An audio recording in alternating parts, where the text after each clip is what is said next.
have looked up career possibilities as a moving military girlfriend, maybe someday wife. My boyfriend really wants me to go with him, but I don't know if it's the best thing for me, career-wise. Currently, I'm in school, going for my bachelor's degree. I only have 2 years left, and after that, I plan on getting into law school. He's in the Air Force, stationed in Texas, which he's been here for about 3 years now. We have been together for 1.5. Knowing that he's going overseas, it's possible he'll be stationed in different countries for a few years.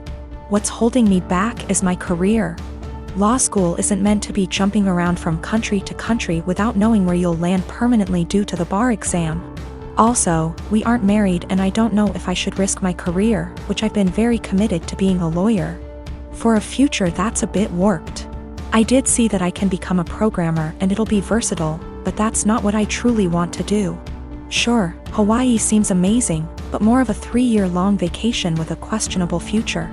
We both agreed that long distance wouldn't work since I would be all the way in Texas. Is it bad that I want to go but don't want to risk it all just to be put in a bad situation of misery? Also, if I do go, I'd have to transfer schools and go to school in Hawaii. That's already a very high tuition that has to be paid by FAFSA and student loans. Quite frankly, I'm also afraid that I won't be able to sustain myself separately from my boyfriend's income. I like to feel independent and know that I can fend for myself. Maybe that's a pride issue? I don't know, but I do know it's a high standard of living. That also adds to the jumble of thoughts. I will also admit, I am fairly close to my parents. In my Hispanic household, we have always been very united. I currently work with them in their small business because it benefits the both of us. I can go to school with a flexible schedule and still make good income, and they have a stable employee. That's something my boyfriend never really knew growing up. He's a Kansas boy, from a small town, with parents who split up when he was little. I feel like he doesn't understand how hard it'll hit my parents and I, being far away for 3 years. It also bothers them a bit that I'm not married but willing to leave not knowing what'll happen in the relationship. My boyfriend and I have been together about a year, and when our city implemented lockdown for the virus, he decided to quarantine with me at my apartment as I live alone and have a nicer apartment, and he has several roommates. Mostly it has been going well, and thankfully we both still have jobs. Except in the first few weeks I started noticing that the bathroom floor was suddenly always wet around the toilet. The sink is across the room from the toilet, so it's unlikely to be from the sink. At first I thought it might be water, but soon realized that it was definitely pee. I asked boyfriend about it nicely, and he apologized and said sometimes he has bad aim. I asked him to try a little harder, and he said sure. The floor continued to be frequently spattered with piss. And a few weeks later I confronted him about it again because I think it's pretty gross to step in his pee several times a week. And it seems like an easy thing to fix. If he misses the toilet, I think the very least he could do is make sure to wipe it up with toilet paper or a Clorox wipe. The cleaning supplies even live in a cabinet directly over the toilet. He said sure, sorry, he would try to remember to do that. Another week has passed, and while maybe he's doing this sometimes, I've continued to step in splatters of his pee and wipe it off the floor and clean the floor several times a week. I thought about asking him to just pee into the bathtub or something instead, because I don't understand how you can pee on the floor by accident so often and not notice and not clean it up. Last night I got up to use the bathroom in the middle of the night and absolutely stepped in piss, for the 12,312,301,298th time. I had it, and I didn't want to pick a fight or ask him again since it seems clear he can't or won't change. So I got one of my dog's wee-wee pads from when he was a puppy, he is well trained now, and cut it up a bit and taped it down to make a sort of skirt or mat around the floor near the toilet to at least absorb the piss. Boyfriend saw this morning and is furious with me, saying that I'm calling him a dog, comparing him to an animal, etc. Honestly, I was not thinking that at all. I just was trying to be resourceful and solve the problem for myself since I don't like piss on my bathroom floor, and don't like stepping in it. I didn't feel like arguing about it anymore. And putting a material specifically meant to absorb pee around the area he keeps peeing on by accident seemed like a practical solution.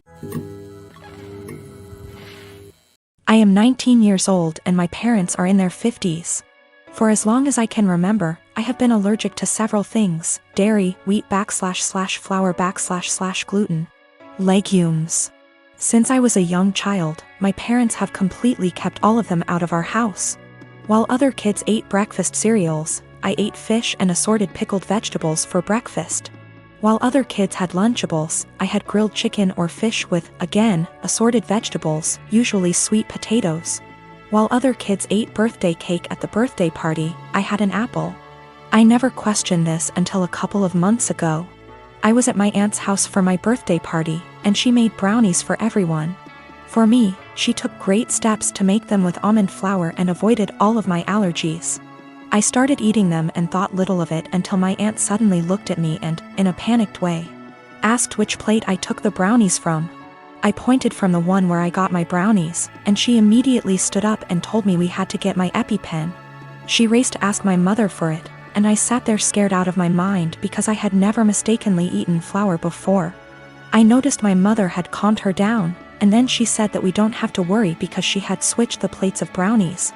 And after all, I had eaten the ones made with almond flour. I found this incredibly odd because, really, why would she swap the plates? That doesn't even make sense. But for the time being, I let the issue rest. It didn't sit well with me for about a week, and I finally went to get an allergy test. The doctor started with a skin prick test, and lo and behold, I didn't react to any of the above substances. Then he ordered a blood test, and when the results came in, they said that I had absolutely no intolerance to any of the foods I'm supposed to be allergic to. I was furious and called my mother. She eventually admitted that she lied to me because she wanted me to be on a Paleolithic diet and wanted me to be able to avoid all temptations. She raised me with a lie about her own health, but she keeps insisting that I try to see it from her perspective. She spams my phone with messages about how healthy I am, that I never had acne, that I have been in great shape my whole life, that I have strong teeth and bones, and even that I got onto a D1 college tennis team. She has started calling me ungrateful for her intervention and insisting that I really should be glad I never got carb addicted. I don't know what to think.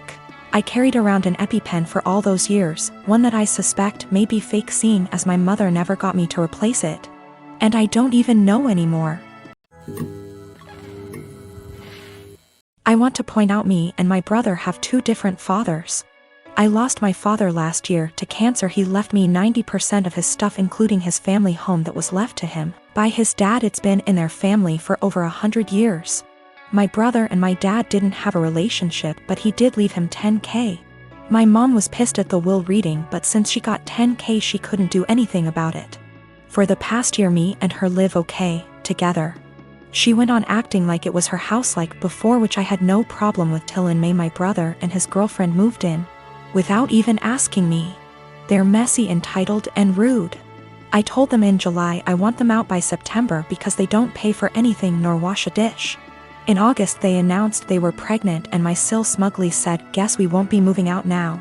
It didn't go down well, but when I told them I wanted them out, my mom and brother basically laughed in my face. Well, the past few months have been hell. They become worse than before, and my mom enables it, then demands me to treat my sil like a princess because she's pregnant. I once had to wait outside McDonald's till they opened to get her a McMuffin. Well, here where I may be the asshole.